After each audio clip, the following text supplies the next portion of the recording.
Return दो बस। Hello hello hello, थोड़ा हल्का बेस, हल्का एक हेलो हेलो हेलो हेलो।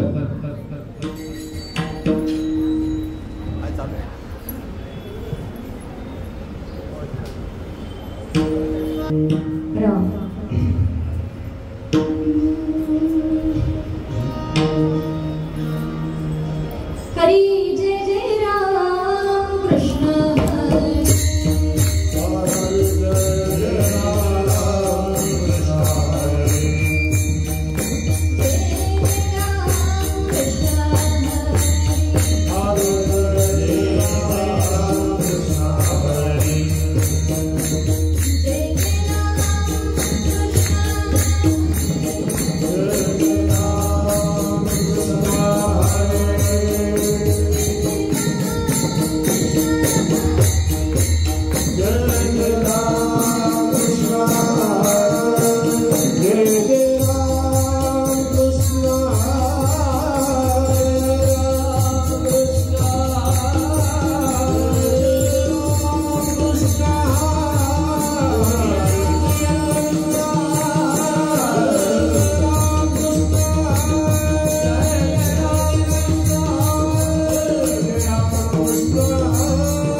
रूप पाताल रूप पाताल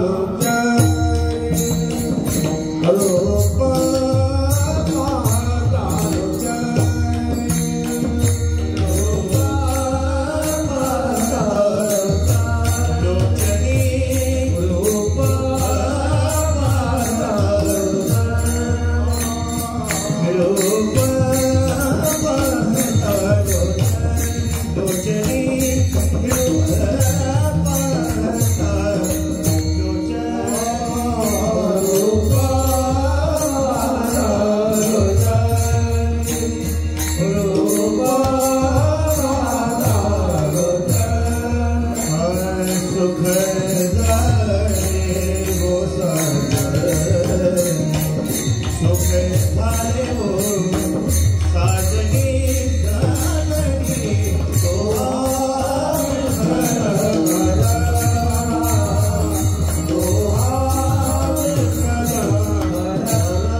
हरि तुझे नाम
देवा तुझी गणेशु सकलार्थमती प्रकाशु मनीषी निवृत्ती दास्वधारी जोडले ब्रह्मानंदं परमसुखदं केवलं ज्ञानमूर्तिं द्वन्द्वातीतं गगनसदृशं तद्वमस्याभिलक्ष्यम् एकं नित्यं विमलमचलं सर्वधि साक्षीभूतं भावातीतं त्रिगुणरहितं सद्गुरुं तं नमामि।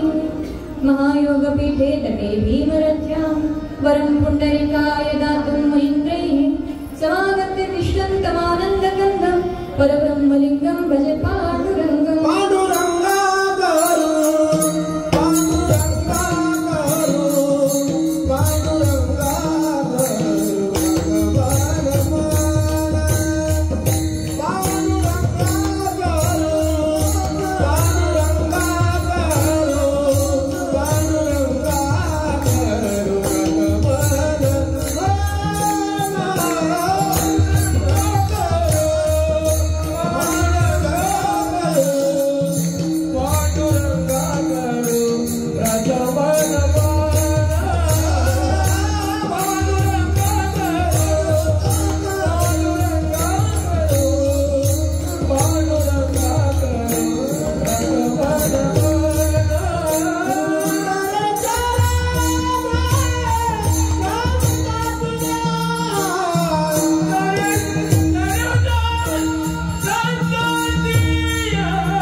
नमो ज्ञानेश्वरा निवृत्ती उदारा सोपान देवा मुक्ताबाई नमो त्रिभुवन पावनी आद्यत्रे जननी देवा जय विठ्ठल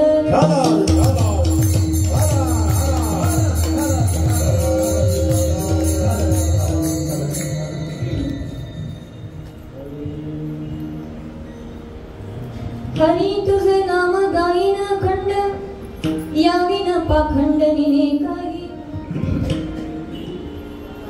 अंतरी विश्वास खंड नामाचा काया मने वाचा हेची देई. या ठिकाणी परम पावन मंगलमय पवित्र अशा संत श्री शांताराम महाराजांच्या या समाधीच्या पुण्यक्षेत्रामध्ये संत आणि भगवंतांच्या परमकृपा आशीर्वादाने तुकाराम विजय नाथ षष्टीच्या परम पवित्र अशा या पर्वकाल निमित्ताने दरवर्षीप्रमाणे आयोजित केलेला अखंड हरिनाम सप्ताह आणि आज आपल्या सप्ताहाचा 7वा दिवस आहे. 7वा दिवस म्हटला का येऊ द्या, मागायचं असतं काहीतरी मागायचं असतं. काय मागावं हे कळणं फार महत्वाचं आहे. आणि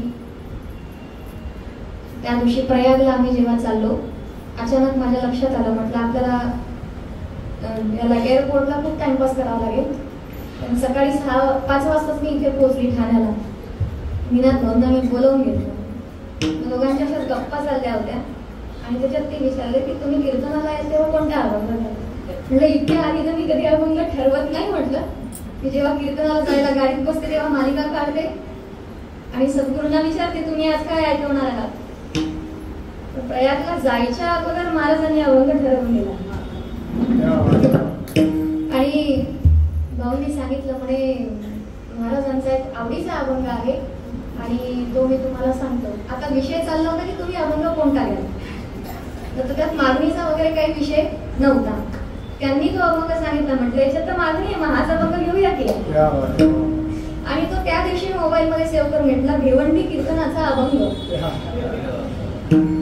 तर आज आनंद वाटतोय मला की जो महाराजांचा आवडीचा अभंग आहे त्यावरती माझ्या सद्गुरूंचं चिंतन तुम्हाला मला सगळ्यांना ऐकायला मिळेल. आणि खरं तर हा अभंग म्हणजे सार आहे साधकांसाठी की या व्यतिरिक्त आता काही नको. ज्याला आपलं आत्मकल्याण साधायचं आहे, ज्याला स्वस्वरूपापर्यंत जायचं आहे, ज्याला खरं भगवंताविषयी प्रेम आहे, भगवत प्राप्तीचा अनुभव घ्यायचा आहे, अशा पूर्णत्वाला प्राप्त होण्यासाठी साधकाच्या जीवनामध्ये सर्वात महत्वाचं सार काही असेल तर ते या अभंगामध्ये खऱ्या अर्थाने सांगितलेलं आहे. आणि म्हणून ती मागणी मागितली सत्तेनं बिलकुल की या व्यतिरिक्त आता काहीच नाही. पण त्यासाठी सांगितलं की हा मागण्याचा अधिकार काय आहे, मी काय मागावं, जे मी करतोय तेच मला मागण्याचा अधिकार आहे.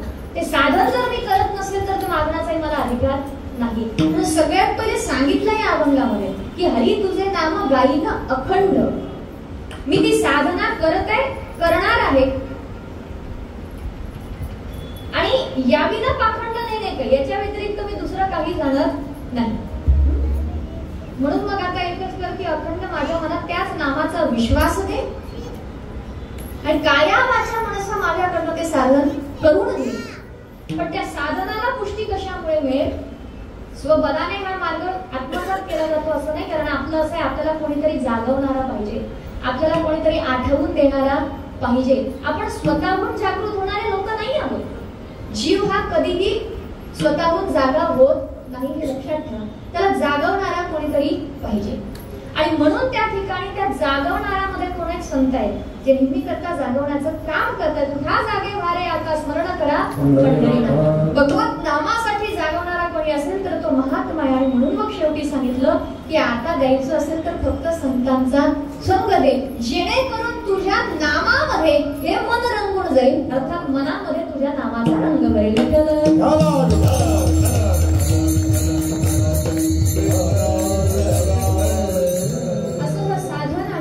वर्णन करणारा 3 चरणाचा संत श्रेष्ठ तुकोबारायांचा अभंग आहे. आणि खरंच आपल्या जीवनामध्ये हे सार पकडणं फार गरजेचं आहे.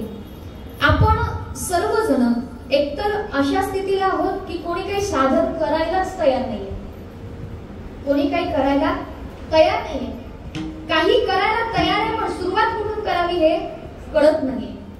आणि काहींनी काय केलं, तयारी केली आहे, कुठून काय ऐकायचं, कुठून काय वाचायचं, आणि त्याच्यामुळे काही स्वयंभू मूर्त्या बनले. त्यामुळे त्यांना भरकटत चालले का हा मार्ग घेऊ का तो मार्ग घेऊ. त्याच्यामुळे विविध मार्गावरती जीवाची भटकंती होतीये.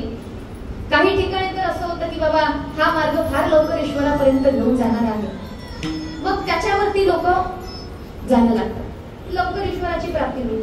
परंतु जरी एखादा शॉर्टकट सांगितलेला असला तरी शॉर्टकटचा मार्ग प्रत्येकासाठी नसतो. शॉर्टकट नाहीच आहे, लक्षात घ्या. तिथपर्यंत पोहोचण्याची तयारी सगळ्यांना करावीच लागते. ही तयारी झाल्याशिवाय किंबहुना एखाद्या वेळी मग संतांची किंवा सद्गुरूंची इतकी प्रबल शक्ती पाठीशी लागते की तुम्ही एका क्षणामध्ये सरळ पहाड चढू शकता. तसं ते चढणं शक्य नाहीये. काय लांबचा रस्ता आहे तर तो असा फिरून जातो, पण त्या रस्त्याने गाडी जाऊ शकते. पण सरळ टोकावरती चढायचंय आणि इथून एकाच 2च किलोमीटर मध्ये अंतर गाठायचंय, 3च किलोमीटर मध्ये अंतर गाठायचंय, तर रस्त्याला गाडी जाईल का? चढावं लागेल, असा चढावं लागेल. पण मागे पाहिला का तर दाम परममच आहे, परत येणे नाही. बरोबर आहे. इतकी रिस्क घ्यायला आपण तयार आहोत का? तो कोणीतरी निराळा एखादा असतो आणि जरी तो त्या मार्गाने जात असताना दिसत असला तरी असं नाही की त्याचा आत्ताच तो जातोय, पूर्व जन्माचा तेवढं तो तयार करून आलेला आहे. एखाद्या त्याही मार्गाचं मर्म जगामध्ये प्रगट व्हावं म्हणून तो तेवढ्या पुढे तो मार्ग दाखवून देतोय तुम्हाला की हेही होऊ शकतं, पण ते शक्य नाही. होतं का शक्य? आपण आयुष्य जातं, 70 वर्षाचे झालो, अजून विमानात बसलो नाही. तुमचा नातू झाल्या जन्माचा 1.25 महिन्याचा होत नाही, तो विमानात बसला. अरे पूर्वजन्माची तेवढी कमाई करून ठेवली आहे ना त्यांनी. तुम्हाला 70 वर्ष लागले, ते 1.25 महिन्याचा होता, बरोबर विमानात बसून उडाला. ही पूर्वजन्माची कमाई आहे त्याची. तद्वतच साधनेचे सुद्धा तसेच मार्ग आहे. पण इकडे तिकडे भटकून चालणार नाही. आणि अध्यात्म मार्ग असा आहे, हा स्वयंभू मार्ग नाहीये, हा गुरुमुखी मार्ग आहे, हा संतमुखी मार्ग आहे. इथे संतांनी जे सांगितलं त्याच मार्गाने आपण चाललं पाहिजे. कारण देण्याची पंथे चालू जाता न पडे नाही तर मग आपण सगळेच जण आडराणी भरलेली माणसं आहोत. आपल्याला मार्ग दिसूनही आपली चालण्याची तयारी नाही. सांगा ना मला, इतकी वर्ष झाले आपण ऐकतोय, मी तुमच्यामध्ये इतकी वर्ष झाले येतेय. ठीक आहे, तुम्ही करतही असाल, नाही करत असाल, पण तरी प्रामाणिकपणे विचार करा की आपण पारमार्थिक दृष्ट्या कुठपर्यंत पोहोचलो. ज्याने त्याने आपल्याला प्रश्न विचारा, किती जागलो आपण. दरवर्षीचे सप्ते ऐकून आपण किती जागलो. सगळेच आले ना याच्यात, हेही आले, मी आली, आपण सगळेच आले. आता मी किंबहुना कीर्तनामध्ये केवळ समोरच्यांसाठी बोलत नाही, त्यातला पहिला तो माझ्यावरती असते, बाकीच्या यांच्यावरती असतात आणि उरल्या त्या तुमच्यावरती असतात. कारण ऐकणाऱ्यांकडनं तेवढी अपेक्षा राहिलेली नाही. याचं कारण असं आहे, तुम्ही फक्त रेडीमेड ऐकत असता. हे यातले सगळे हुशार मंडळी आहेत. ही सगळी वाचतही असतात, ऐकतही असतात आणि स्वतः गातही असतात. त्यामुळे आम्ही सगळी माणसं अशी आहोत की आता अपेक्षा आम्हा सगळ्यांकडनं आहे की आपण रोज जे काम करतोय त्याच्यात आपण किती जागलो आहोत. कुठेतरी याचा विचार करणं अत्यंत गरजेचं आहे. म्हणून साधना मार्गावरती अजूनही आपण जागलेलो नाही. आपल्याला असं वाटतंय आपण जेवढं करतोय तेवढंच आपल्यासाठी पुरेसं आहे. असं इतकं समाधानी वृत्तीने इथे राहून चालणार आहे का? एक तर काळ वेळ आपल्याजवळ कमी आहे. आधीचं आयुष्य आपलं असंच निघून गेलेलं आहे. त्याच्यामध्ये कळत न कळत घडलेल्या कितीतरी चुका, अपराध, कर्माचं गाठोडा आपण संचित करून ठेवलेला आहे. आणि यापूर्वीचं जन्मांतरीचं किती आहे त्याचाही आपल्याला काही हिशोब माहिती नाही. मग कोणत्या भरोशावर शांततेत बसलो आहोत? कधीतरी विचार करा. मी पुन्हा एकदा सांगेल, महिला मंडळींनो, आपण सगळीजण आपल्या शृंगाराला जेवढा वेळ देतो तेवढा आपल्या आत्मिक शृंगाराचा विचार आपण कधी करतो का? कधी नाही करत. आपल्या अध्यात्म प्रगतीचा विचार आपण कधी करतोय का? कधी करत नाही. या गोष्टीचा विचार करा. या गोष्टीचा विचार करा. याच्यासाठी आपल्याला जागायचंय. आपण स्वतः जागत नाही ना, म्हणून संत आपल्याला वारंवार जागवताय, वारंवार जागवताय. तुकोबारायांना स्वप्नात संकेत झाला तर तुकोबाराय जागले. माघ शुद्ध दशमी पाहुणे गुरुवार केला अंगीकार तुकापुढे. पुन्हा त्यांना बाबाजी महाराजांना बोलवावं लागलं नाही, त्यांच्या जवळ जाऊन बसावं लागलं नाही. स्वप्नात गुरूंनी अनुग्रह केला, जागले. पडून या गेली झोप होते पाप आळ ते सावध झालो हरीच्या आलो जागरण. नुसतं स्वतः जागले असं नाही, भलकट तो संसार येथे सार भगवंत ऐसे जागवी तो मना सरसे जना सहित. रोज संत जागवतायत आपल्याला, रोज संत जागवतायत, पण आपण जागायला तयार होत नाही. ही धुंदी आपल्याला का चढत नाहीये परमार्थाची? ती चढायला पाहिजे, कारण हेच आपल्या जीवनाचं सार सर्वस्व आहे. हेच सार सर्वस्व आहे. तुम्ही बघा ना, चिंता सगळ्या गोष्टीची आहेत आपल्याला. हे होईल का नाही, ते होईल का नाही. अरे पण आपण गेल्यावर ते आपलं काहीच होणार नाही, सगळं इथे सुटणार आहे. गाडी बंगला सुना नातू पंतू नवरा बायको हे सगळं इथे सुटणार आहे. यातनं कोणी कोणाचं शाश्वत सोबती नाहीये आणि कोणाचा शाश्वत संबंधही नाही, अजिबात नाही. कोणाशीच कोणाचा शाश्वत संबंध नाही. पूर्व कर्म धर्म संयोगाने कुठेतरी आपण जुळून आलेलो आहोत, पण वास्तविक आपला एकमेव संबंध ईश्वराशी आहे. ज्याच्याशी आपला खरा संबंध आहे त्याच्याशी आपला संबंध निकट करण्याची तयारी किती आहे आपली? त्याला तर आपण कामापुरतं ठेवलंय. परमार्थ म्हणजे काय? परमार्थ आपल्या आयुष्याचा हेतू आहे, उद्देश आहे, पर्पज ऑफ लाईफ. पण आपल्यासाठी पार्ट ऑफ लाईफ झालाय. अर्ध्या तासापुरती देवपूजा झाली, फुलं वाहिले, अगरबत्ती ओवाळली, संपला विषय. रेडीमेड गजरे आणून तुम्ही देवाला वाहता. कधीतरी दारात फुलं लावून ती फुलं हाताने तोडून देवाला वाहिल्या जातात का? कधी विचार येतो का? नाही येत की माझ्या देवासाठी मला काय करता येईल? जेवढं तुम्ही तुमच्या लेकरांना अंजारता गोंजारता आहात तेवढं तुम्ही ईश्वरासाठी आपलं प्रेम व्यक्त करता का? तेवढा तुम्ही देव तुमच्या जवळ घेऊन बसता का? नाही बसत. आणि टांगून ठेवलाय त्यालाही आपण भिंतीवरती.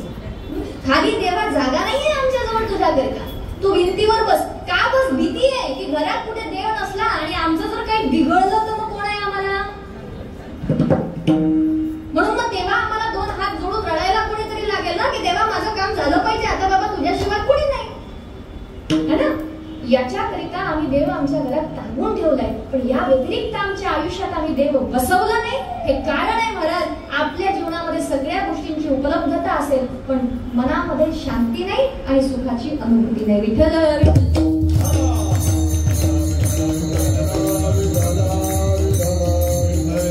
म्हणून ज्याला आपल्या आयुष्याचा उद्देश कळाला की मी इथे का जन्माला आलोय आणि मला काय साध्य करायचंय, मग तो त्याच्यासाठी शोधात लागतो की कुठला मार्ग घेऊ जेणेकरून माझं कल्याण होईल. आणि ज्याला आपलं कल्याण साधायचं आहे ना, तो इकडे तिकडे जात बसत नाही महाराज. आणि तो शॉर्टकट आणि लॉंगकटचाही विचार करत नाही की हा मार्ग किती वेळाने मला प्रसन्नता होईल या साधनाने, किंवा हा मार्ग जवळचा आहे का. नाही, तो सरळ सरळ धोपाट मार्ग पकडत असतो. धोपाट मार्ग पकडत असतो.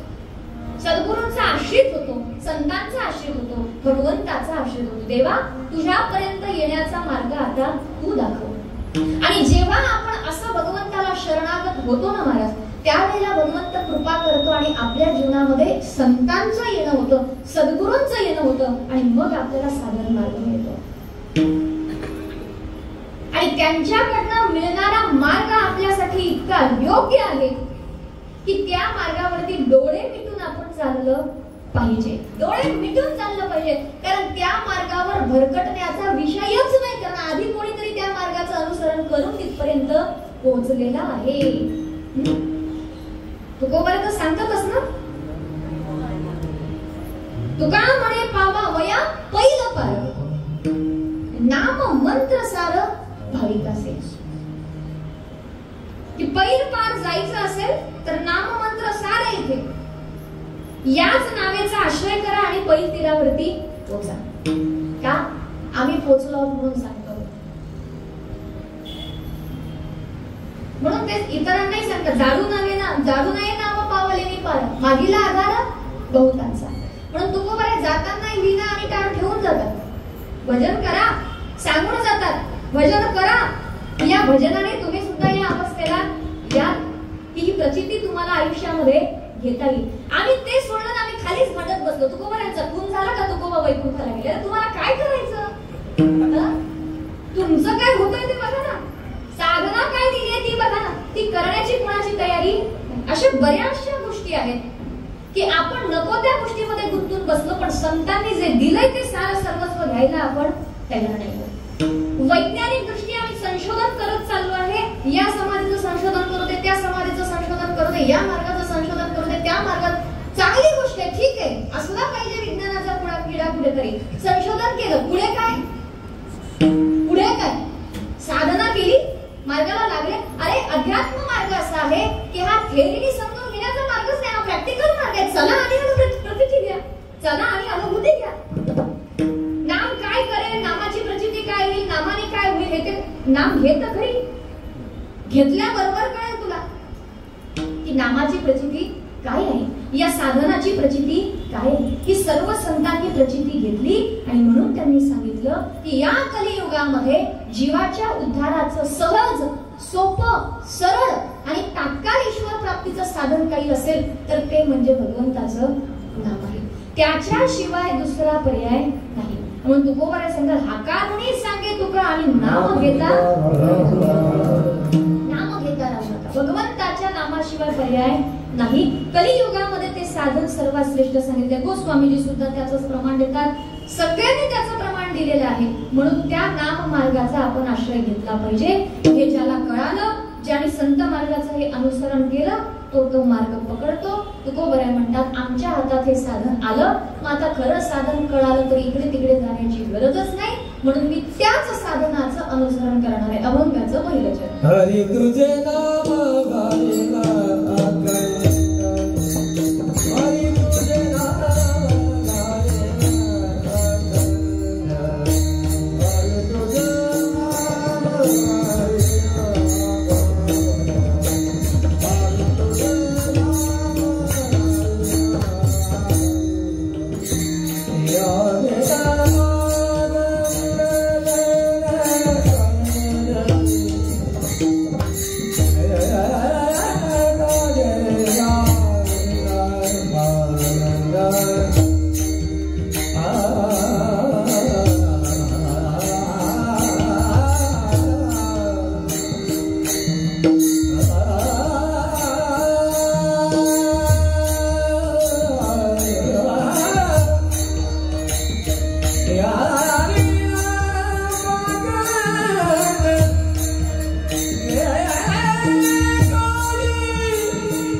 त्याच्या आजूबाजूच्या मुळा काढल्या जरी गेल्या, पण ती एक जी मूळ खाली जमिनीत गेली आहे ना, ती जर साबूत असेल तर ते झाड तुम्ही किती वेळा कापा,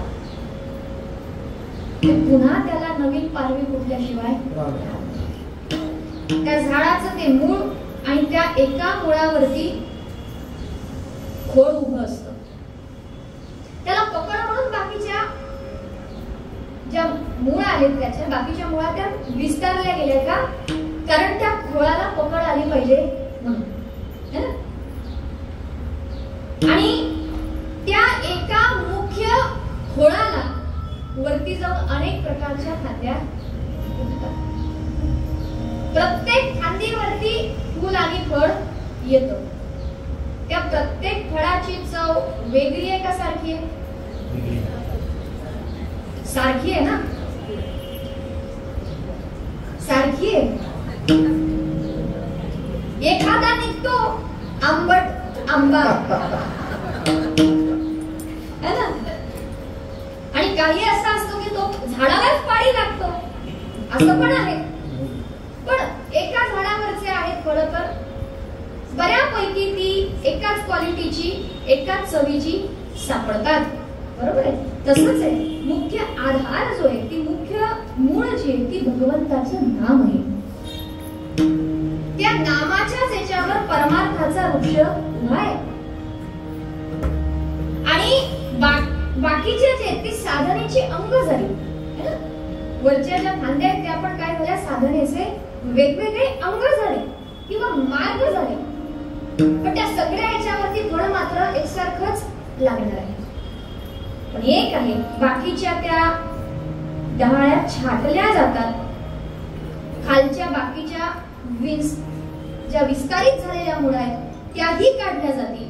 पण त्या एका मुळावरती ते झाड कायमस्वरूपी जिवंत असतं.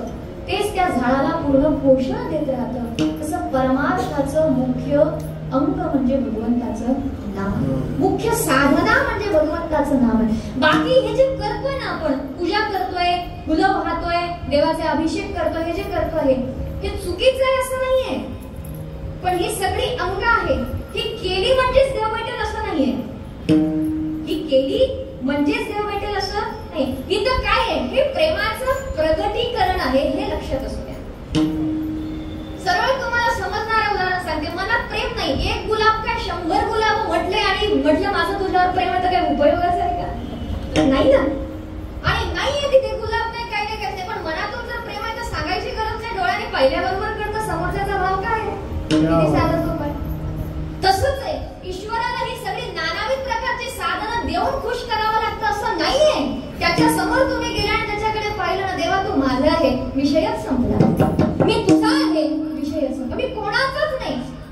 एकमेव माझ्यावरती सत्ता तुझी आणि एकमेव मी तुझा आहे. ज्या दिवशी आपण हे असं भगवंताला आपलं समर्पण करतो, या व्यतिरिक्त देवाला ना आपल्या पानाची गरज आहे, ना देवाला आपल्या फुलाची काही गरज नाही.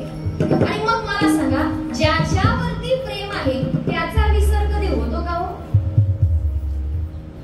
ज्याच्यावरती प्रेम आहे त्याचा कधी विसर होतो का? मला हे सांगायची गरज नाही. आजकालचं सगळ्यांना ही उदाहरणं माहितीये. बरं चला, तुम्ही थोडेसे वयस्कर आहात, नवीन तरुण पिढीला विचारा, जे प्रेमात पडलेले असतात ते 24 तास त्यांना दिनरजनी हाची गंगा, त्यांना एकच धंदा असतो. सकाळी उठल्यापासून रात्री झोपेपर्यंत सगळं जग एका बाजूला. त्याचा मेसेज आला की नाही, तिचा मेसेज आला की नाही, ती जेवली असेल का नाही, है ना? तो झोपला असेल. अरे झोप आल्यावर माणूस झोपणारच आहे ना. झोप एवढाही माणूस रात्रभर पांघरुणामध्ये राहून मोबाईल वरती चॅट करतो. हे प्रेम आहे महाराज, हे प्रेम आहे. पण संसारिकासाठी जर इतकं लागू शकतं, काही दिवस चालून जर ते तुटू शकतं, त्याच्यासाठी जर तुमचं एवढं डेडिकेशन आहे, तर मग मला सांगा, 10 मिनिटापुरतं भेटला, दृष्टादृष्ट झाली, तुमचं प्रेम जळलं, चालेल पुढे किती हे माहित नाही, एकमेकांचा परिचय नाही, तरी तुम्ही सगळं काही अर्पण करायला तयार होता. ज्या ईश्वराशी आपला जन्म जन्मांतरीचा संबंध आहे, नवे नवे जो त्याच्यात आणि आपल्यामध्ये तिळमात्र भेदच नाही, आपण त्याचे अविभाज्य अंग आहोत. हे असताना सुद्धा आमचं ईश्वरावर प्रेम जळत नाही आणि त्याला आम्ही आमचा म्हणत नाही. याच्यापेक्षा शोकांतिका काय असणार आहे? विठ्ठल विठ्ठल.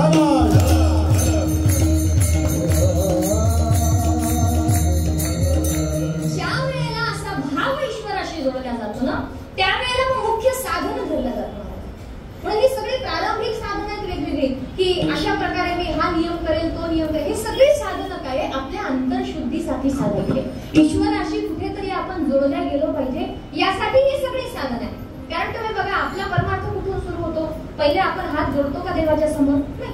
का आपली सुरुवात तिथून होते, बाबा देव घरामध्ये जे देव आहे आपल्या घरात, तर पाया पडलं पाहिजे, गावातल्या मंदिरामध्ये गेलं पाहिजे. नाही रोज तर किमान नाथषष्ठीचा उत्सव आहे तर जाऊन पाया पडलं पाहिजे, डोकं टेकवून आलं पाहिजे. स्वार्थ भावनेने का होईना, कुठल्याही भावनेने का होईना, तेवढं माणूस करायला लागतो. मग हळूहळू माणसाला असं वाटतं एखादी अगरबत्ती ओवाळावी.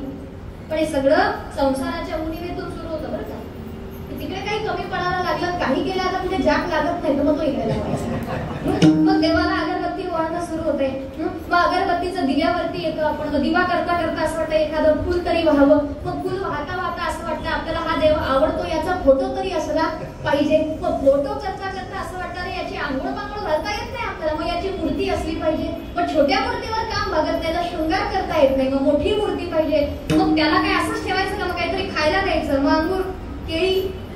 मग असं वाटतं काय मी भाजी पोळी खातोय, माझा देव उपाशी ठेवायचा, मग भाजी पोळी. मग असं करता करता आपल्याला वाटतं अरे रात्री याला झोपही येत असेल, मी याला झोपवण्याची पण आपण व्यवस्था करूया.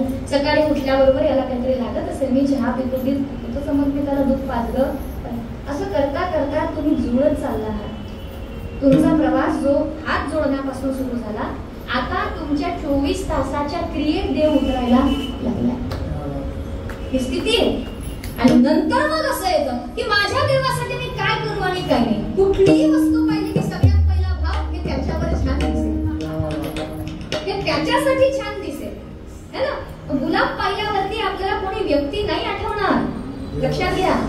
गुलाब पाहिल्यावरती आपल्या याच्यात माळावे हे नाही वाटणार, आपल्याला असं वाटेल त्याच्यावरती हे किती छान दिसेल. पण असं करता करता स्वतः विसर पडेल आणि फक्त आपल्या ईश्वराचा ध्यास लागेल. आणि असं करता करता मग त्याच्याशी संवाद व्हायला लागतो.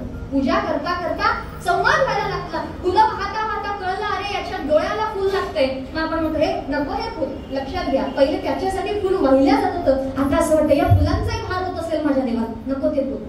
या अगरबत्तीमुळे माझ्या देवाला त्रास होत असेल, नको ती अगरबत्ती. असं करता करता जे जे तुम्ही दिलंय ना ते सगळं तुम्ही काढताय. आणि मग बसलात देवासमोर की असं देवाशी चर्चा. तुम्ही बघा ना, आपण एखाद्या कामाला गेलो, काही प्रेम नसतं, आपलं काम असतं, काम करतो आणि निघून येतो. पण जिथे प्रेम जुळलं तिथे काम करता करता आलो ते काम विसरतो, गप्पांमध्येच रंगून जातो आपण. वेळ किती गेला कळत नाही. असा संवाद सुरू व्हायला लागतो. आणि मग ईश्वराशी संवाद व्हायला लागला ना की असं वाटतं मग मी बोलत राहावं, देवानी ऐकत राहावं, देवाने बोलत राहावं, मी ऐकत राहावं. आता तिथे औपचारिकतेची गरज नाही उरली, कारण तो माझ्यासाठी परका राहिला, अपपर भाव मिटला गेला. तेव्हा फक्त आता तो आणि मी, तो माझा कोणीतरी आहे, मी त्याचा कोणीतरी आहे. या कोणीतरी मध्ये तोच माझं सगळं काही आहे आणि आता मी सर्वस्वी त्याचा आहे. मग त्यानंतर आता कुठल्याच उपचारिकतेची गरज उरत नाही. मग त्यावेळेला दोनच गोष्टी होतात, एक तर संवाद होतो आणि दुसरं भजन होतं. आणि या स्थितीला जो आलाय ना तो म्हणतो हरी तुझे नाव गाईन अखंड. आता फक्त तुझं नाव गाणार आहे, दुसरं काही करणार नाही. तेव्हा या सगळ्या उपाधी, ती सगळी साधनं सुटतात आणि फक्त अखंड 24 तास सासो की माला पे सिमरन. मग एकच चालतं, नाम की माला जपते जपते हो गई आप समा. मग नाव घेता घेता मी तद्रूप झाले, मग भेद उरला नाही. ही अखंडता, ही अनन्यता त्या ठिकाणी प्राप्त होते. आणि त्यासाठी ईश्वराला जे आवडतं, ईश्वराला आवडणारं काय, रात्र दिवस देवाला काय आवडतं त्याचं भजन करणे. आवडे देवासी तो ऐका प्रकार, नामाचा उच्चार.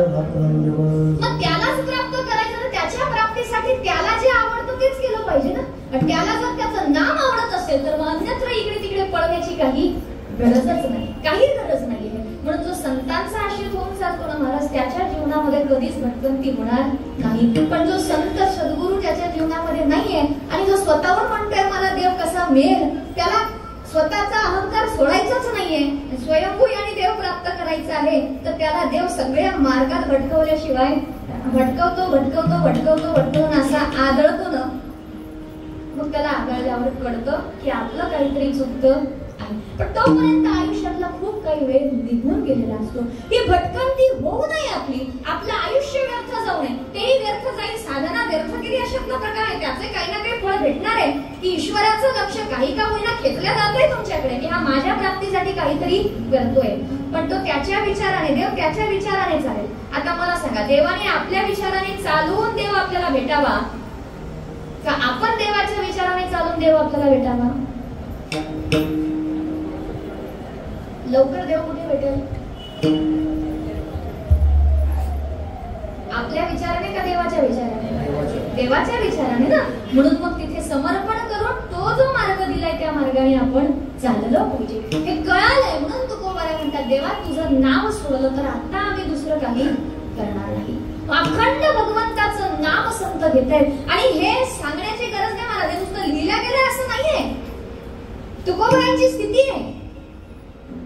ते म्हणतात आता नामाचा असा छंद लागलाय की वाणी ऐकायलाच तयार होत नाही. तिला सांगितलं बाई उगी राहा तरी ती शांत बसत नाही. प्रातर विधीला जावं तरी तिथे सुद्धा भगवंताचं नाम जपल्या जात आहे. माझी मज झाली मनावर वाचा, छंद या नामाचा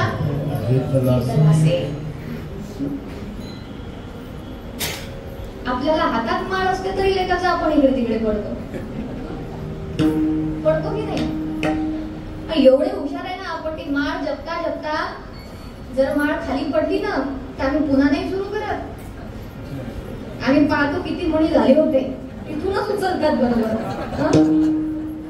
एक तर माळच खाली पडू देत नाही. एवढे छत्रे, एवढे छत्रे. थोडं हे चातुर्य सोडा, पडू द्या माळ. पडली तर पडली, एखादी माळ शिल्लक जपल्या जाईल. लक्ष ईश्वरावरती केंद्रित झालं पाहिजे. ही फक्त साधना याच्यासाठी दिलेली आहे, सवय लागावी याकरिता. इंद्रियांना वळण लावण्यासाठी सगळी साधना दिलेली आहे. पण मुख्य आहे भगवंताचं नाम. मंत्र आदी सगळं काही शिका, मंत्रोक्त पूजा करा, सगळं काही व्यवस्थित करा. का शिकू नये माझ्या ईश्वरासाठी? मी रोज जेवणासाठी आम्ही वेगवेगळ्या रेसिपी शिकतो, हे करतो ते करतो, सगळे काही नानाविध खटाटोप करत असतो. करता की नाही? वेगवेगळ्या पॅटर्नच्या साड्या नेसून बघता ना तुम्ही. आता त्या दिवशी असंच मला थोडी सवय आहे, मी आमच्या सत्संगाचा ग्रुप असल्यामुळे त्यातले आहेत इथे काही उपस्थित, त्यांना काहीतरी पाठवायचं म्हणून छोट्या छोट्या रील्स बघत असते की काहीतरी कामापुरतं, कारण त्यांना त्याची सवय आहे ना, त्यातून काहीतरी दिलं गेलं पाहिजे. एक दिवस समोर आला एक बाई मस्तपैकी ते मिऱ्या पाडल्या, पदर लावला तिने, त्याला छान प्रेस केली. मग समोरच्या मिऱ्या पडल्या, त्याला प्रेस करून त्या सेट केल्या. मग साडी सेट केली, त्याची व्यवस्थित वडी करून कपाटात ठेवली. म्हणजे काय डोकं लावलंय पाहिजे. म्हणलं याच्यापेक्षा घालायची तेव्हा काढायची बाई, गण घालून जायची ना. किती लोक व्यवस्थित त्याचा विचार करतात. मला खरं सांगा, हे कायमस्वरूपी टिकणार आहे? त्याच्यासाठी आपण इतकी बुद्धी लावतोय, पण माझा भजन मार्ग त्या ठिकाणी विस्तारला पाहिजे. माझी भजन मार्गामध्ये प्रगती झाली पाहिजे. माझ्या अंतःकरणामध्ये ईश्वराचं प्रेम प्रगट झालं पाहिजे. ईश्वराशी माझा असलेला दुरावा त्या ठिकाणी कमी झाला पाहिजे. यासाठी विचार करणारा, प्रयत्न करणारे किती जण आहेत मला सांगा. हे आपल्या लक्षात काय येत नाही? जे जीवनाचं सार सर्वस्व आहे आपलं, आणि संतांनी आपल्याला वेळोवेळी त्याच्यासाठी जागवलंय, सावध केलंय की बाबा याकडे लागा, सावध होणे भजनी लागा, देव करा कैवारी. इथे त्याच्या नामाशिवाय दुसरा पर्याय नाही. मग इतकं छान सोपं सरळ साधन जर दिलेलं आहे की सगळ्यांचे इथे आहे अधिकार. कलियुगी उद्धार हरीच्या नामे, ज्याच्यामध्ये कुठलं काही बंधन पाहण्याची गरज नाही. की उपनयन संस्कार झाला असेल तरच हा मंत्र जपावा लागतो, किंवा तरच हा वेदांचा अभ्यास केला जातो, किंवा काय. तू बरोबर वेदांचा तो अर्थ आम्हाशीचा ठावा, येरावी व्हावा भार मागा. वेदांचा सार सांगितलं, वेद अनंत बोलीला, पण अर्थ त्याला एवढाच कळाला की येथे भगवंताचं नामच सार आहे. मग हे जर कळालंय तर आता वेगळा वेदांत अभ्यास करण्याची गरज आहे तो नाही ना, काही गरजच नाहीये. पण माफी मागून बोलते, आपलं असं झालंय की आपण वारकरी संप्रदायाचे बाईक असूनही आपल्या समोर वेदांत वाचस्पती पदव्या लावून घेतो. जे तुकोबाराय सांगत की अरे नका पडू या उपाध्यांच्या गागाळ्यामध्ये. काय आपण वेदांत वाचस्पती म्हणून पदवी लावणार? कधीतरी गुरुचरित्र उघडा आणि त्याच्यामध्ये व्यासांकडे त्यांचे शिष्य गेले. ते म्हणतात मला 4 वेद द्या, मी वेदांचा विस्तार करेन, मी वेदांचा अध्ययन करून वेदांचा प्रचार प्रसार करेन. व्यास महर्षी हसले आणि एका वेदाचा नुसता विस्तार सांगितला तर तो पर्वताच्या पर्वता एवढा ढीक पाहून शिष्याने डोक्याला हात लावला, रे एवढा आपल्या बसचं काम नाही. त्यांनी सांगितलं यातनं तुला जेवढं घेता येतं ना तेवढं भर आणि तुझ्या शिष्यांना दे, पुढे प्रचार प्रसार कर. आता 4 वेदांचा विस्तार आपल्या डोक्यात कुठे बसणार आहे? बसणार आहे का? नाही. सार काय आहे? सार आहे भगवंताचं नाम. संतांनी जर ते धरलेलं आहे तर आपल्यालाही अन्यत्र इकडे तिकडे भटकण्याची गरज नाही. मी असं म्हणत नाही अभ्यास पण करू नका, निश्चितपणे तुमच्याकडे वेळ आहे, सगळ्या गोष्टी आहे, अभ्यास करा, स्वतः त्याचं अध्ययन करा, लोकांनाही त्याच्यासाठी सजग करा, जागृत करा, हे सगळं करा. पण हे सगळं करून जर नाम आठवत नसेल ना तर त्याला असं गुंडाळायचं, चुलीत टाकून द्यायचं, ते काही उपयोगाचं नाही. कारण सरळ सांगितलं ना, तुकोबारा म्हणतात नामरूपी जळले चित्त त्याचा दासवी अंकित. आणि हे जर नसेल तर मग ते म्हणतात भोका पंडित शहाणा आणि का नाही माझ्या बाकीच्या आपल्या मनात बसत नाही. तो पंडित असो का शहाणा असो, म्हणून सगळ्यात महत्वाचं साधन आहे भगवंताचं नाम. तुकोबारा म्हणतात त्याचे कितीतरी आम्ही अनुभवी पाहिले, ज्यांनी ज्यांनी नाममार्गाचा आश्रय घेतला ते सगळे जण तरले. वाल्या कोळी मामा हत्यारी पण नामे तारीला निर्धारी, नामामुळे तरला. प्रल्हाद नामाने प्रल्हादाचा उद्धार झाला. प्रल्हादाने भगवंताचं नाम घेतलं, त्या नामाची प्रचिती आपण सगळ्यांनी पाहिली की स्वतः परमात्मा नरसिंह रूपामध्ये प्रगट झाले. अशी कितीतरी उदाहरणं आहेत की नामाच्याच आधाराने आजपर्यंत पूर्णत्वाला जो गेला तो या नामाच्या आधाराने गेला आहे. आणि याची कितीतरी तरले तरती हा भरवसा, हा भरवसा आहे. आणि मग हे जर शाश्वत असेल, हे जर निश्चित असेल तर निश्चिंतीचा मार्ग सोडून इकडे तिकडे पडण्याची काही गरजच नाही. आणि म्हणून मग माऊली हरिपाठामध्ये सांगतात योगयाग विधी वायाची उपाधी. म्हणून मग योगयाग करू नये का? योग करू नये का? पण तुम्ही जो योग करताय तो तुम्हाला कळाला का? रोज आपण रामदेव बाबा लावून बसतो, आताच कुकडं चाललाय आपला. काय करतोय आपण? योगा आणि योग दोन गोष्टींमध्ये काही फरक आहे ना?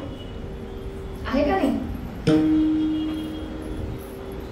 मध्ये साधण्याचा प्रयत्न करा.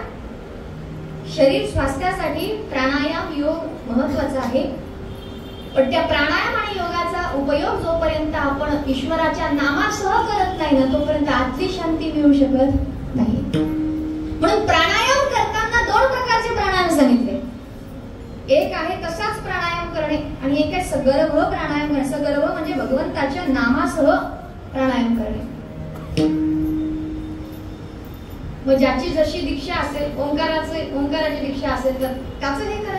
तुमचा गुरु मंत्र असेल तर त्याचं स्मरण करा. ते करत तुम्ही प्राणायाम करा तर त्या ठिकाणी नामाची सिद्धी आहे, प्राणायामाची सिद्धी आहे. करतो का आपण ते? नाही, ते आपण करत नाही. बरीच लोक का तुम्ही काय करता? आम्ही रोज 1 तास मेडिटेशन करतो. म्हटलं नाम जप, म्हटलं ते माहिती नाही. म्हटलं तरी तुझं ध्यान लागत असेल बाबा तर तू खूप मोठा आहे. म्हटलं विना नाम जपाचं तुझं ध्यान लागत असेल तर तू खूप मोठा आहे. अरे ध्यान करावं लागत नाही, ध्यान घडणारी स्थिती आहे. ध्यान काय? ध्यान घडणार आहे. आणि त्याच्यासाठी आधीच्या क्रिया सांगितल्या ना. काय म्हणतात माऊली?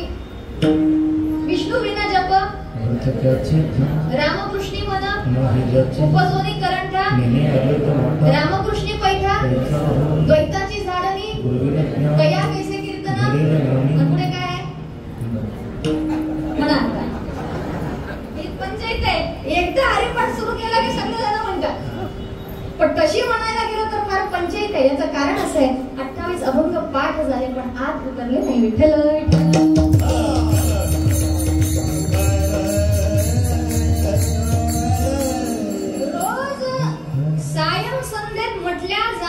हरिपाठ आणि प्रातः संध्येत म्हटल्या जाणारा काकडा जरी आम्हाला समजला ना महाराज तरी बाकी दुसरा आम्हाला काही ऐकण्या वाचण्या बोलण्याची गरज. काकडा जागवतो आणि साधना संध्याकाळी आमची करून घेतल्या जाते. पाठ झालंय आमचं, चाली छान लावले. पुढे काय? ते वरून फक्त म्हणतोय ना आपण, ते बाहेर टाकणं चाललंय, आतमध्ये घेण्याची प्रवृत्ती आपली नाही. ज्ञानदेव म्हणे सगुण हे ध्यान, नाम पाठ मौन प्रपंचाचे. सगळ्या याच्यात काय सांगितलं? नामच सांगितलं. विष्णू विना जप व्यर्थ त्याचे, रामकृष्णी म्हणा उपजोनी करंटा, रामकृष्णी पैठा द्वैताची झाडणी, गुरु विना ज्ञान तया कैसे कीर्तन. नाम प्रत्येक याच्यात आहे. ज्ञानदेव म्हणे सगुण हे नाम पाठ मौन. ते नाम जर पाठ नाही तर ध्यान करणार कसं आहे? मग सगळं याचं सार नाही सांगितलं, योगाचंही सार सांगितलं ना. सगळ्या गोष्टीचं सार काय आहे ना. बरीच उपासक असे आता जरा येते मुख्य मुद्द्यावरती. काही तंत्रमार्गी उपासक आहे, काही मला आजकाल अशीच लोक भेटायला लागले. येऊन जाऊन तीच लोक माझ्या नशिबात पडतात. म्हटलं काय माझं काय मागच्या जन्माचा यांच्याशी काय संबंध होता काही समजा. हे सगळ्यांना सांगते बरं, तुम्हाला काय करायचं ते करा, माझ्या वाटेला येऊ नका. लोकांची मानसिकता अशी झाली आहे, तंत्र म्हणजे शॉर्टकट, पण त्या तंत्राचा अर्थ कळालेला नाही. ईश्वराच्या मुखातून जो मार्ग आलेला असेल तो किती शुद्ध, पवित्र आणि रेअर असणार आहे, पण त्याचा अर्थ लोकांना कळालेला नाहीये. त्याकडेही लोक वळतात. पण मला सांगा, मग काही लोक रामकृष्ण परमहंसांचं उदाहरण देतात, पण त्यांना रामकृष्ण परमहंस कळलं कुठे? कळले कुठे? रामकृष्ण परमहंसांच्या जीवनामध्ये जरी सगळ्या प्रकारचे मार्ग आले असतील, त्यांच्या जीवनामध्ये तंत्र उपासनाही घडली, त्यांच्या जीवनामध्ये वैदिक उपासना सुद्धा घडल्या, त्यांच्या जीवनामध्ये वेदांताचा विचार देणारे, अद्वैताचा विचार देणारे तोतापुरी महाराज सुद्धा येऊन गेले. सगळ्या प्रकारच्या साधना रामकृष्ण परमहंसांच्या जीवनामध्ये घडल्या, पण या सगळ्या साधना त्यांनी स्वतःहून कधी केल्या नाही. या सगळ्या साधना ईश्वरी शक्तीने त्यांच्या जीवनामध्ये घडवून घेतल्या. पण ते सगळं करत असताना रामकृष्ण एकाही साधनेत अडकलेले नाही. त्यांच्या मुखात फक्त मा एवढाच शब्द होता. अरे आईला जवळ बोलवायचं किंवा आईने मला हृदयाशी लावावं, यासाठी लेकराला आईच्या जवळ फुलं घेऊन जाण्याची गरज नाही, हळद कुंकू घेऊन जाण्याची गरज नाही, साडी चोळी घेऊन जाण्याची गरज नाही. ते लहान असताना फक्त त्याने रडून म्हणावं आई, त्याला आई जवळही जावं लागत. आई जिथे असेल तिथे हातातली कामं सोडते आणि लेकराला उचलून आपल्या कुशीत घेते. असं जर असेल, इतक्या साध्या सरळ सोप्या यांनी जर देव प्राप्त होत असेल तर भानगडीत पडता कशाला? मोठा होईल, कमाई करेल, 5,000ची बनारसी साडी आणेल आणि मग मी माझ्या आईला देईन, मग माझी आई खुश होईल. काय गरज? एवढा वेळ घालवण्याची गरज काय?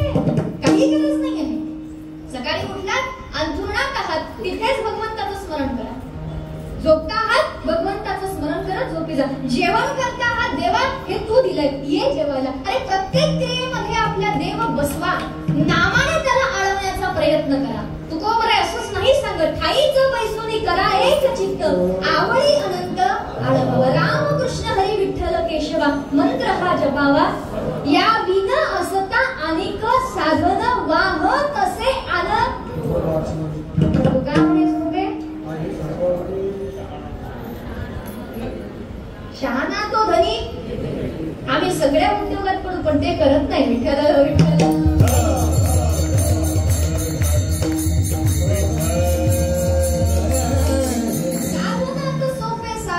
नाम हे केवळ सगळ्यात सोपं साधन भगवंताचं नाम आहे. आणि म्हणून त्या नामाचा आश्रय आपण घेतला पाहिजे. तुकोबर सांगतात की आम्हाला कळलंय, सगळ्या साधनांचा विचार करून झालाय. एव्हाना याच्या आधीच्या सगळ्या जन्मांमध्येही कदाचित आम्ही ही सगळी साधनं करून झाली, त्या सर्व साधनांचं सार आमच्या हातात लागलं आणि ते भगवंताचं नाम, ते आहे भगवंताचं नाम. आणि म्हणून हे सार जर आम्हाला कळलं असेल तर आता आम्ही कुठल्या इतर गोष्टीमध्ये पडणार नाही. आणि तुम्ही बघा ना, बाकीचे सगळे मार्ग असलेही तरी त्या मार्गांमध्ये नामच तर प्रधान आहे ना. यज्ञही करायचा झाला तर कोणत्या देवाचा यज्ञ, त्याचं नाव तर पहिले ठेवावं लागतंच ना. त्याचं नाव घेऊनच स्वहा म्हणावं लागतं, त्याचं नाव घेऊनच नमः म्हणावं लागतं, त्याचं नाव घेऊनच अर्चयामी म्हणावं लागतं. त्याच्या नामाशिवाय पर्याय नाहीच ना. नाम जर नसेल तर बाकी तुम्ही काही नाही साधू शकत. मला सांगा, पुस्तक वाचायचं, एखादं स्तोत्र वाचायचं, ते स्तोत्र वाचायला गेलात तुम्ही, लक्ष स्थिर राहतं का? सगळ्याचं सार आहे भगवंताचं होतं राम राम राम राम राम राम. भजन करा, स्थिरता किती लवकर साधल्या जाते. कारण एकच साधन उरलंय ना का, इकडे तिकडे भटकण्याचा विषय राहिला नाही. म्हणून एक साधन आपण पकडलं पाहिजे. एक तत्व नाम दृढवरी म्हणा मग हरीसी करुणा घेईल सुपी. ते नाम सोपेरे रामकृष्ण गोविंद मग वाचेसी सद्गद नामा परते तत्व वाया अनेक पंथा जाशील सरी. हे सगळं संतांनी सांगून ठेवलं ना महाराज. कुठे आपलं लक्ष आहे तिकडे नाही ना. आमचं फक्त रोज चाललंय अलंकापुरी पुण्यभूमी पवित्र तेथे नांदतो ज्ञान राजा तया कविता महाराष्ट्री. नमस्कार माझा श्री सद्गुरु ज्ञानेश्वराचे कुंडली वरदारी विठ्ठल श्री ज्ञानदेव राम कृष्ण उभे घेते वरी देवाची द्वारी उभा क्षण भरी ते मुक्ती जारी नव्हते केले हरिमुखे म्हणा हरिमुखे म्हणा पुण्याची गणना. असं करत करत आम्ही 28चे 27 अभंग म्हणतो. त्याच्यामुळे कोणाला विचारलं हरिपणात अभंग किती तर ते म्हणतात 27. काय करावं. आणि मग शेवटचं झालं आपलं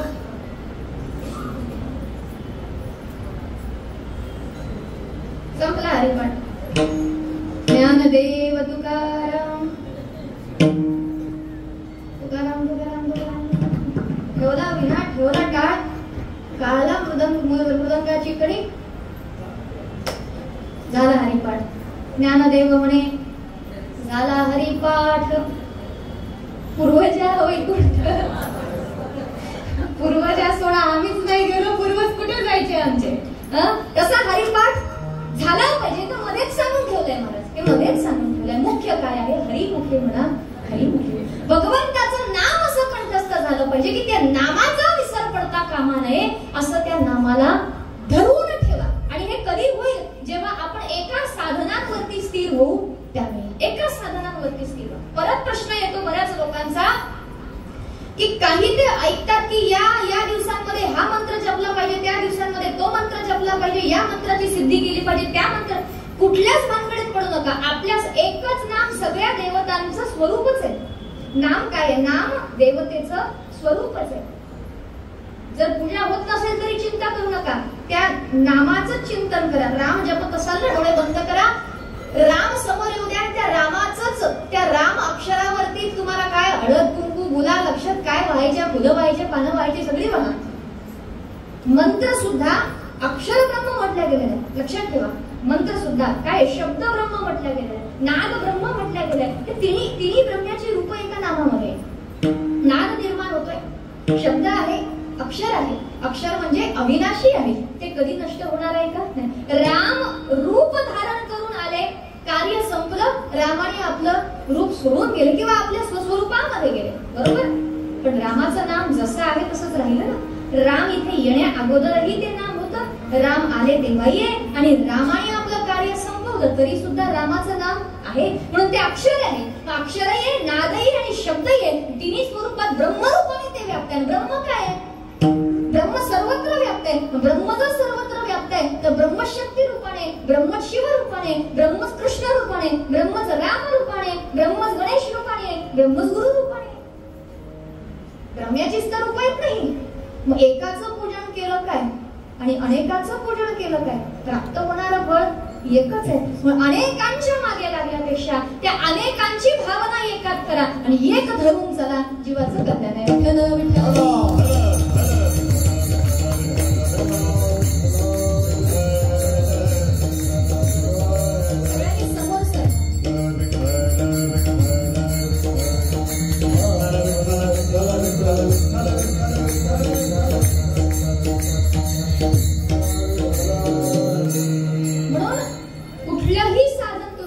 त्याच्यामध्ये नामाचीच प्राधान्यता आहे.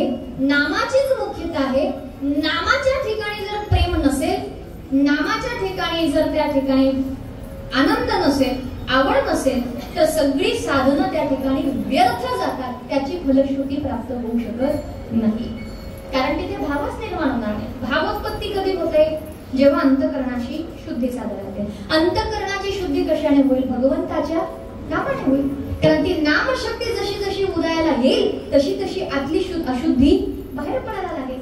तेव्हा अंतःकरणामध्ये शुद्धता येईल. भगवंताच्या नामाशिवाय इतर कोणत्या साधनाने पण शुद्धी साधल्या जाऊ शकत नाही. विश्रांती कधी मिळेल मला सांगा?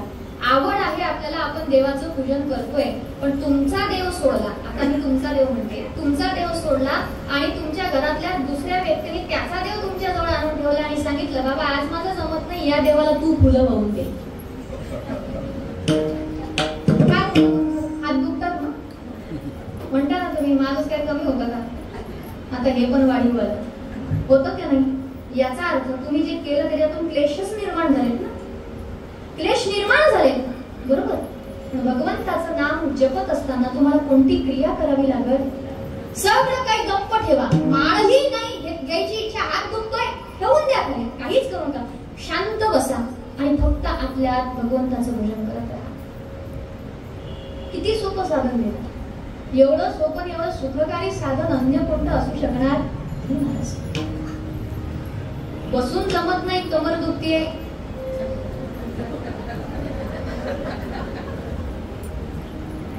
काही लोक म्हणतात बोलल्याशिवाय जमत नाही, बिना बोलायचं आम्ही राहू शकत नाही, काम केलं तर राहू शकत नाही. संतना काही हरकत नाही. उठता बसता दडता कांडता भांडता ही हरी बोला हरी बोला हरी बोला नाही तरी अबोला. व्यर्थ कर्मला जमत नाही ना तुम्हाला काम सोडून. काही लोक म्हणतात बाबा काम किती सांगा, शांत बसला नका सांगू, आपल्याला ते जमत नाही. पूजा किती सांगा तुम्ही, इतकी फुलं वाहू तितकी फुलं वाहू, एवढं अर्चन करू, अंक करू, फलाना करू, यज्ञ करू, एवढे स्तोत्र मंत्र वाचू, पोथी वाचू, पण डोळे बंद करून बसायला सांगू. मग ही सगळी साधनं करून जर तुम्ही डोळे बंद करून 5 मिनिट बसू शकत नाही तर या सगळ्या साधनांची फलश्रुती काय आहे? फलश्रुती काय आहे? या सगळ्या बाह्य क्रिया जोपर्यंत तुमच्या अंतःकरणात स्थिरता निर्माण करत नाही तोपर्यंत ह्या फक्त बाह्य क्रिया राहतील, त्या भक्तीची साधनं कधी होऊ शकत नाही. का? कारण क्रिया होतीये पण भाव नाही ना त्याच्यामध्ये. क्रिया होतीये पण त्याच्यामध्ये प्रेम नाहीये. लक्षात ठेवा, रात्री 12 वाजता तुम्हाला फार गाढ झोप लागलेली आहे आणि तुमचं पोरग बाहेर गावावरून आलं, त्याने म्हटलं मला भूक लागली, तुम्ही उठून त्याला काहीतरी खायला करून देता? तुम्हाला त्याच्यात आनंद आहे का दुःख आहे? आनंद आहे. का? कारण तुमच्या पोरावर तुमचं. तेच जर दुसऱ्याने कोणी म्हटलं ग्लासभर पाणी, त्याच्यात नवऱ्याने जर म्हटलं तर मग तुम्हाला उठून घेता येत नाही का? मला तर कधी देत नाही. माणूस झोपलाय तुम्हाला कळत नाही का? दिवसभराची एवढी कामं झाली, अरे 1 तास लेक्चर मध्ये गमवाल तुम्ही, पण पाणी देऊन विषय मोडणार नाही. पोरावर प्रेम आहे ना, त्याला भूक लागली तरी आपण बळच म्हणतो काही खातो का राजा, खातो काही, तू इतका भूकून आला, तुला भूक लागली असेल तर त्याला खायचं नाही तरी जबरदस्ती ठोसायची सवय काय देणार तू? बिचारे त्याचा उपवास तोडायला सगळे माझे गाडी लागले, तुमच्या हाताने तरी प्रसाद द्या, तो काहीतरी खाईल, म्हणजे करू द्या त्याला त्याच्या हिशोबाने. तो काय करतोय? प्रेम असतं ना आपलं, प्रेम आहे. ईश्वरावरती तसं प्रेम आहे का की अरे मला झोपायला लागायला नको, मला आता फक्त देव आठवला पाहिजे, यावा माझा देव, मी झोपलोय तिथे माझा देव यावा, देवाने माझ्या जवळ येऊन झोपावं. कधी वाटतं आपल्याला असं? नाही वाटत महाराज. पण आपल्या सगळ्या क्रिया चालल्या, क्रियेमध्ये भाव नसेल ना तर त्या क्रिया काही उपयोगाच्या नाही, त्या श्रम ठरतील. वाहू काचे श्रम व्यर्थ जाणार आहे. आणि तो श्रम व्यर्थ जायला नको असं वाटत असेल तर नामाचा आश्रय घ्या, भाव निर्माण होईल. आणि भाव असेल तर भावापोटी केल्या जाणारी प्रत्येक क्रिया भगवंताला आपलं केल्याशिवाय राहत नाही. आणि ते फार सहज आहे. मग त्यासाठी फार काही शिकावंही लागत नाही, आपोआप भगवंत प्रेरणा देतो, आपोआप आपल्याला भगवंतासाठी काही ना काही करण्याची इच्छा निर्माण होते. मग त्याच्या प्रेमामध्ये जेही करावं लागलं ते, मग तिथे श्रम नाही होत महाराज, तिथे श्रम नाही होत, तिथे सार्थकता वाटते, तिथे प्रसन्नता निर्माण होते. असं वाटतं आता आणखी काय मला करता येईल माझ्या देवासाठी आणि काय नाही. हा भाव त्या ठिकाणी जागृत झाला पाहिजे आणि या भावाची शुद्धी भगवंताच्या नामाने साधला जाते.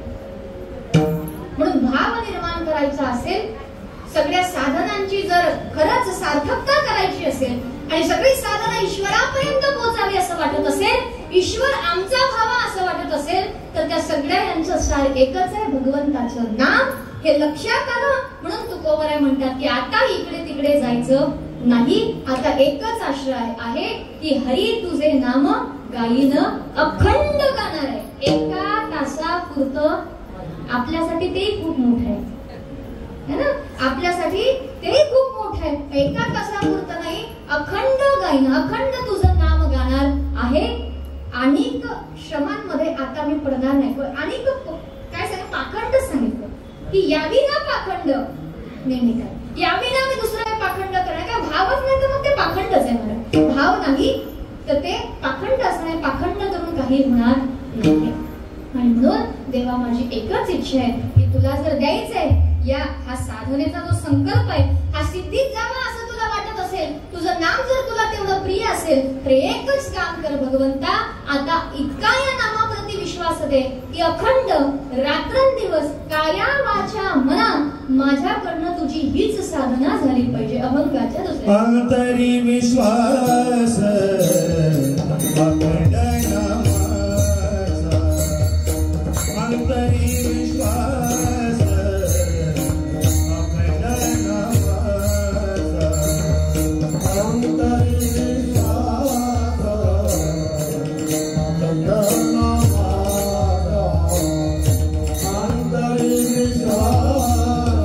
अंतरी विश्वास अखंड नामाचा, अंतरी विश्वास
अंतरंगामध्ये नामाचा विश्वास असला पाहिजे.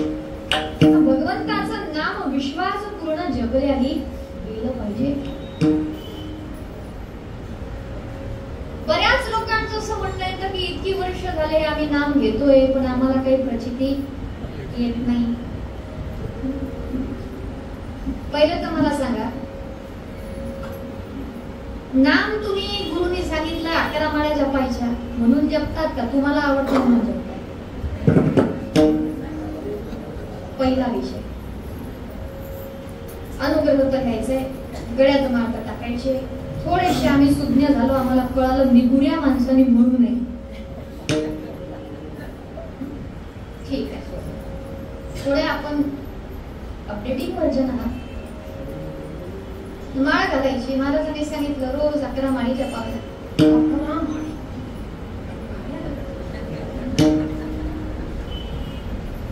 हो घेतल्या. तर त्या 11 माळी फक्त आता आज्ञा म्हणून जपणं चालली. घड्याळपणा चालू आहे. 11 माळी संपतात कधी?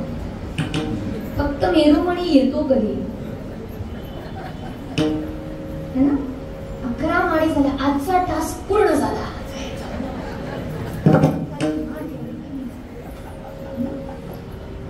त्या 11 माळी इतक्या वर्षात 12वी माळ झाली आपली तरी. सकाळी आपल्या 11 जपल्या म्हणून दुसऱ्या दिवशी काही वारोदे झाल्या आपल्या. रिकामा वेळ आहे, 2-3 दिवसाची सुट्टी आहे, एखादं त्याचं काहीतरी अनुष्ठान करावं झालं तरी आपण करतो. आपण ते आवड आहे, प्रीती आहे, प्रेम आहे, नित्य नियम करायचा म्हणून करायचं. बरं आहे त्यातल्या त्यात काही नाही करत त्याच्यापेक्षा. त्यात वाढ नाही ना महाराज, प्रेम नाही ना. पण मी म्हणते 11 माळी जपू नका, एका माळीपासूनच सुरुवात करा.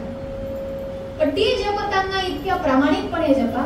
लक्षात ठेवा, आम्ही इतका जप केला, आम्ही इतकी पुरस्चरण केली हे म्हणून काही उपयोग नाही. तुमच्या संख्येवरती कोणती गोष्ट अवलंबून नाही. तर 13 कोटी जपाचं विधान दिलेलं आहे समर्थाने की 13 कोटी जप केला म्हणजे रामरायाचं दर्शन होतं. पण तो 13 कोटी जप करताना रामाला कळणारच नाही की हा माझं नाव जपतोय, तो कशाला तुम्हाला दर्शन द्यायला? सरळ गोष्ट आहे ना.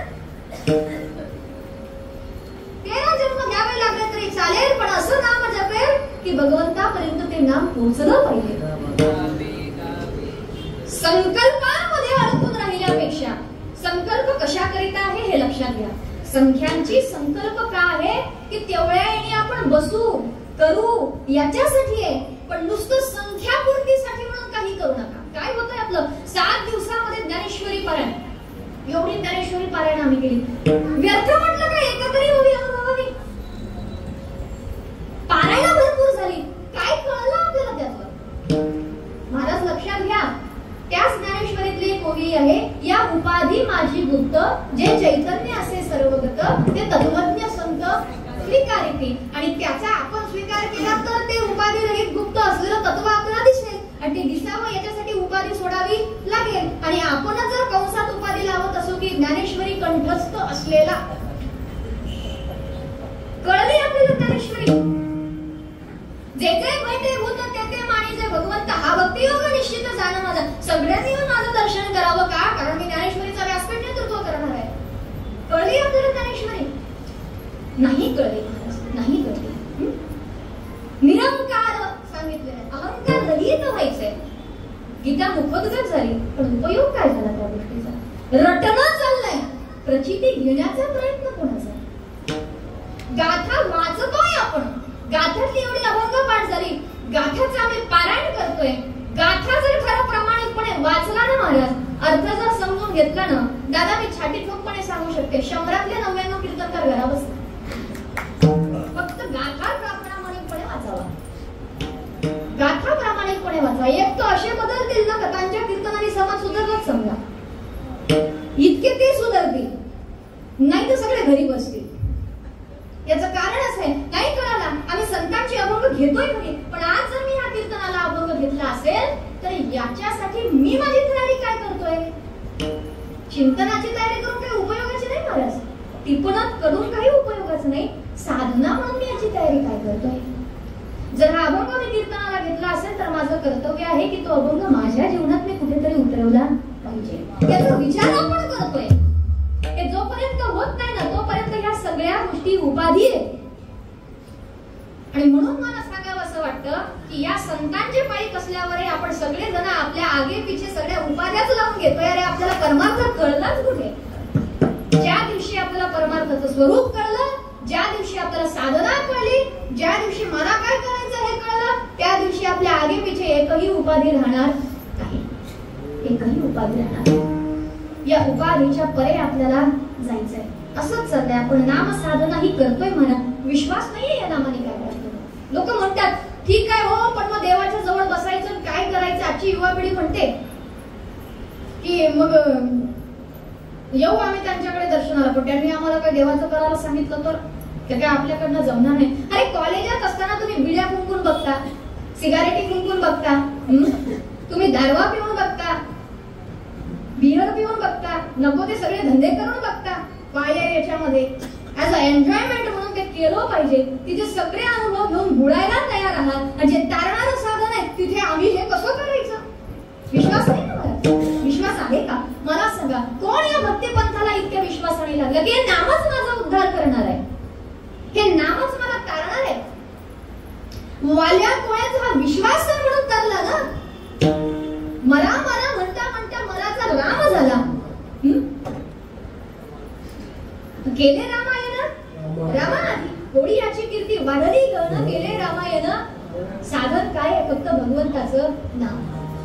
निष्ठा बघा तुम्ही ध्रुवाची 6 महिने कठीण तपश्चर्या केली. व काय शाश्वती होती? कोणी बॉल पेपरवर लिहून दिलं होतं का देव भेटेल म्हणून? तर पण देवाच्या प्राप्तीची दृढ इच्छा होती. साधना सद्गुरूंनी दिलेला, नारदांनी दिलेला द्वादशाक्षरी मंत्र त्या ठिकाणी धरला. 6 महिने कठीण तपश्चर्या केली. अजूनही भेटत नाही का अन्न जलाचा त्याग? अजूनही भेटत नाही का कंदमुळांचा त्याग? अजूनही भेटत नाही का पाण्याचा त्याग? अजूनही देव येत नाही का श्वासही घेणार नाही? सगळं काही त्यागलं, जीवन समर्पित करायला लागलाय. एवढं निष्ठेने नाम जपलं, भगवंत प्रत्यक्ष त्या ठिकाणी समोर आला.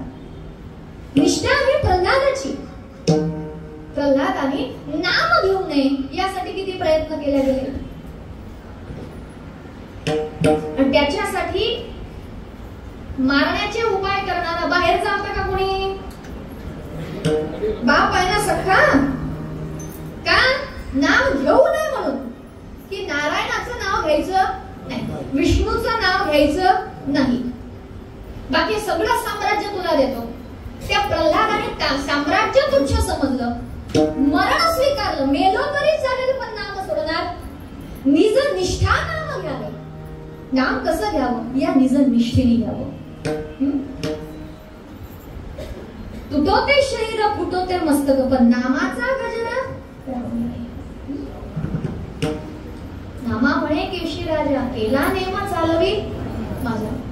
ही श्रद्धा ज्या वेळेला असेल, हा विश्वास ज्या वेळेला असेल, तेव्हा साधन फलीभूत होणार आहे. आमच्यावरती संकट नाही आहेत, काहीतरी अनुकूल परिस्थिती असल्यावरही आम्ही विश्वासाने नाम जपत नाहीये. महाराज कुठे जपतोय? लोक म्हणतात काय हो रोज नाम नाम घेता, रोज माळ जपत बसता, काय भेटलं तुम्हाला? एकच सांगा, इतक्या वर्ष झाले जपत आलोय, अजूनही आमच्या हातातली माळ सुटत नाही. हीच नामाची फलश्रुती. हीच नामाची फलश्रुती की त्या नामाचा कंटाळा आम्हाला येत नाही. कालही जपल्या गेला, आजही जपला जाते, उद्याही जपण्याची इच्छा आहे की सकाळी उठून पहिले नाम जप करेल. हीच नामाची फलश्रुती. रोज चाललाय ना ते. अरे रोज जसं जेवण करतंय, शरीराला जसं अन्न लागतंय, पाणी लागतंय, झोप लागतंय, तत्वतच रोज आपल्याला भगवंताचं भजन आणि सत्संग अनिवार्य आहे. त्याच्याशिवाय आपल्या आत्म्याचं पोषण नाही होऊ शकत. ही अनिवार्यता आहे आपल्या जीवनाची. आणि करून बघा, जसं बाकीच्या संसारातले उपक्रम आपण करून बघतो, धंदे व्यवसाय करून बसतो, ठोकरा लागतात, कर्जबाजारी होतो, तरी आपण प्रयत्न सोडतो का? नाही सोडत ना. तद्वतच माणसाने भगवंताचं भजन करून पाहिलं पाहिजे. तोटा तर काही होणार नाही, पण फायदा झाल्याशिवाय नाम घेता वाया गेला, आईचा कोणी ऐकेला. आमच्याजवळ प्रमाण आहेत महाराज आमच्या संतांची, त्याच्यामुळे आम्ही छाती ठोकपणे सांगू शकतो, हे करा, करून बघा, वेळ द्या. पण आम्ही हौशे गौशे नवशे एका दिवसापुरतं एवढा अंगात येतं आमच्या. हे पहा ना, अनुभव मिळाला, काही ना साधना मिळाली की बस तुम्ही सांगा आम्ही हे करू, आम्ही ते करू, इतकं मंत्र जपू का, तितक्या मंत्र. अरे बाबा शांत बस, 2 दिवस उड्या मारशील, 3ऱ्या दिवशी गप बसशील. खाईन तर तुपाशील, नाही तर उपाशी. अशातले आपण आला जप केला देव, 2 दिवसाची दिवाळी, 3ऱ्या दिवशी फराळाचा वीट येतो आपल्याला. आपल्याच केलेल्या चकल्या खाव्याच्या वाटत बरोबर ना? शांततेमध्ये साधना जी आहे विश्वासाने आणि शांततेत करण्याची गरज. वाढती असली पाहिजे पण घटती मात्र नसावी. रोज 10 मिनिट वेळ द्या. 21 दिवस 10 मिनिट 15 मिनिटच बसा. काया मने वाचा म्हणजे कायेने सुद्धा म्हणजे शरीर जे ते भजनात असलं पाहिजे, वाणी सुद्धा भजनामध्ये असली पाहिजे, मनाने सुद्धा अखंड त्या ठिकाणी भगवंताचं भजन घेतल्या गेलं पाहिजे. त्यामुळे झोपेत जरी असाल तरी नाम बंद पडणार नाही. आणि म्हणून नामदेव मानस सांगतात जप करी ऐसा अखंड खंडेना निशिदिनी मना होई जाता. आणि त्या नामाला त्या मनाला जेव्हा नामाची अशी ओळख निर्माण होईल आणि त्या नामाला जेव्हा कळेल की मनाला जेव्हा कळेल नामाचा आनंद काय आहे, रंग काय आहे, त्यावेळेला मग ते मन भगवंताच्या नामात रंगल्याशिवाय राहणार नाही. पण हे परिवर्तन घडण्यासाठी ते नाम पहिले मिळणं गरजेचं आहे आणि ते नाम वाणीद्वारे श्रवणाद्वारे अंतःकरणात उतरवावं. यासाठी कोणीतरी पॉवरफुल तसा आम्हाला जागवणारा लागतो, थोडा टच देणारा लागतो आणि ती कृपा होते संतांच्या अनुग्रहाने. म्हणून त्या ठिकाणी शेवटच्या चरणात सांगतात तोपर्यंत 2 मिनिट पहिले भगवंताचं भजन करूया. विठोबा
अंतःकरणातला भाव प्रगट नाही केला पाहिजे.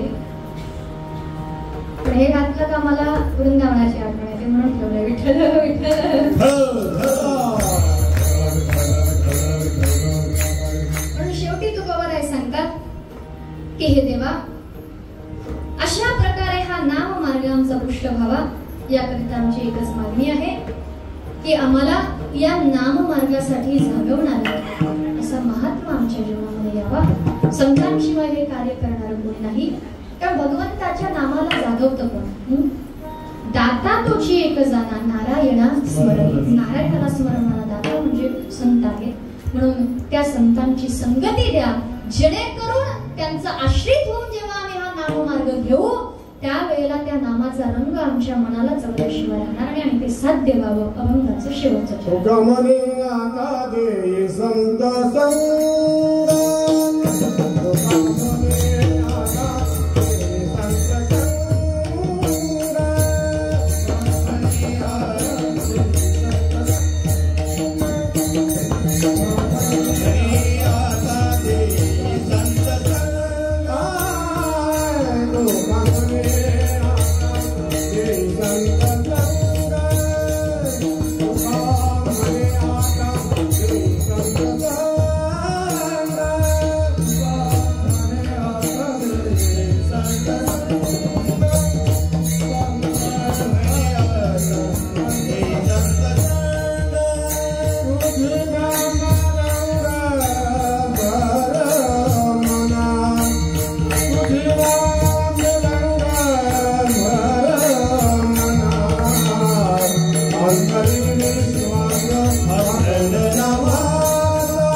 ज्ञानदेव सांगे दृष्टांताचे मात साधूचे संगती तरणोपाय आणि संत संग जीवनामध्ये फार महत्वाचा आहे.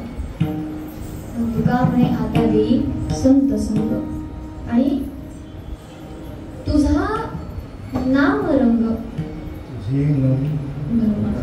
या मनामध्ये तो नाम रंग भरला पाहिजे, जेणेकरून आत बाहेर अखंड भगवंताचं भजन सुरू राहील. हीच प्रार्थना, हीच विनंती, हीच मागणी ईश्वराचरणी आपण करूया.